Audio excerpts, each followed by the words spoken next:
வாழ்க்கையில் தாம் ஒவ்வொரு கட்டத்திலும் முன்னேறுகையில் பல வகைப்பட்டோரை சந்திப்பீர்கள்.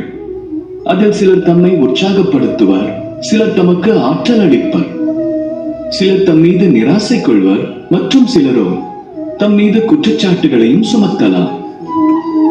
அந்நிலையில் நம்மில் பெரும்பாலோர் செய்வதுதான் என்ன? மற்றவர்களது செயல்களை கண்டு தாமும் கோபம் கொள்வர்.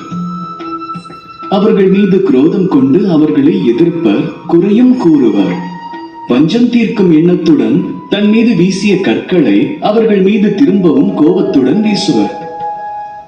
எனினும் இதன் விளைவு என்ன? இதுவே தமது லட்சியம், இதுவே அதன் மார்க்கம். இந்த பிரச்சனைகளை கண்டு கோபம் கொண்டு தாம் நின்று அவைகளை எதிர்கொள்ள முடிவு கொண்டார். அதில் வெற்றி என்பது நிச்சயம் கிடைக்கும், ஆனால் தமக்கல்ல. தம்மை தடுத்து நிறுத்தும் நோக்கத்துடன் தம் மீது கல்லெறிந்தவர்கள் அவர்களது நோக்கத்தில் நிச்சயம் வெற்றி பெறுவார்கள். இருப்பினும் அதற்கு மாறாக வீசப்பட்ட கற்களை ஒன்று திரட்டி தமக்கான ஒரு இல்லம் அமைத்தார். தம் மீது பழிக்கற்களை வீசுவோரின் எண்ணிக்கை அதுவாக தன்னால் குறைய துவங்கிவிடும்.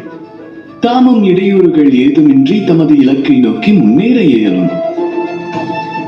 ஆக எதிரிகளை எதிர்கொண்டு காலத்தை வீணடிக்க விரும்புகின்றீர்களா, அல்லது உங்கள் லட்சியத்தில் கவனம் செலுத்தி வெற்றி பாதையில் போக முனைவீர்களா?